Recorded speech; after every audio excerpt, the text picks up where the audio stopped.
Today I've tried my hand in making a Sri Lankan chicken curry with spring onions, and oh my god, that combination is phenomenal.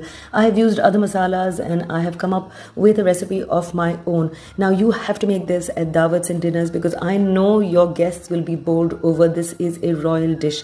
I want you to stay tuned with me on Ifnatcancook and learn how to make this today. I've had this chicken a few times and I found it simply delicious, and remember, I cook from memory, so that's exactly what I'm going to do. I'm using neutral oil, but the best would be coconut oil. Now Sri Lanka is known best for its cinnamon, so there's going to be 2 cinnamon sticks, 3 cloves, 2 cardamoms and 2 bay leaves in the oil.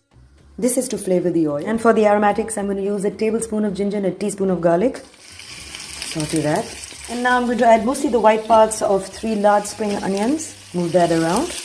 And to further flavor the oil, I have these masalas. Add all of this to the oil and the spring onion mixture. Stir and do not let this burn. To prevent from burning and to get rid of the masala smell, add a little bit of water.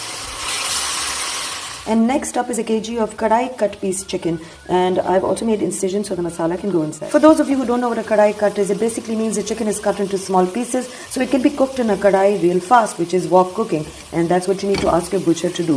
If you don't know how to do that, then you just cut the chicken into smaller pieces so it cooks fast. The total amount of chicken used in this is exactly 1 kg. This chicken has to be sauteed really well on medium fire so that it's not pink anymore and you feel the masala smell has gone. And to this I'm going to add 3 skinned and finely chopped tomatoes.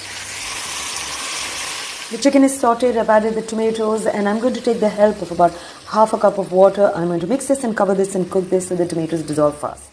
I'm going to let this cook for 7 to 8 minutes. Okay, let's take a look at what's going on with the tomatoes and chicken.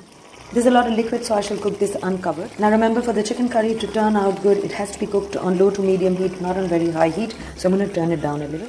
I've been patient. The water has slowly started evaporating on low to medium fire and the oil is rising to the surface. This kind of cooking takes a little bit of patience, but the end results are simply fabulous. And it's time to add about 100 grams of coconut cream. Now this is optional. You may add maybe 100 grams of yogurt, but coconut elevates the taste of such food all over this world, especially for Sri Lankan. All on low to medium heat. I have 2-3 green chilies.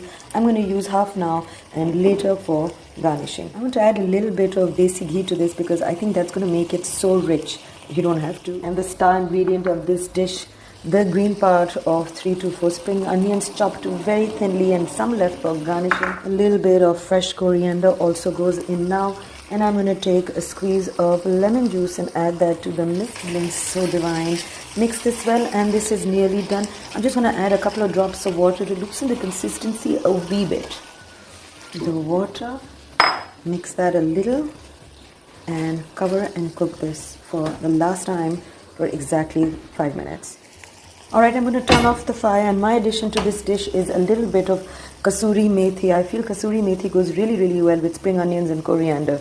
So this is my addition. It's not part of the original recipe or flavors of that region. And let's serve this beautiful dish right now with some garam naan. I have some onion and vinegar that I'm going to have with this. Garnished with a little bit of spring onions, some coriander, a little bit of green chilies, and here I have some fried garlic, which I like to use in almost every dish, and that is garam roti, and this is going to be my lunch. So I hope you guys enjoyed this recipe. I'm starving, and the way this is smelling, I'm sure it's fantastic. So thank you for watching me making this chicken curry with spring onions on Ifnatcancook.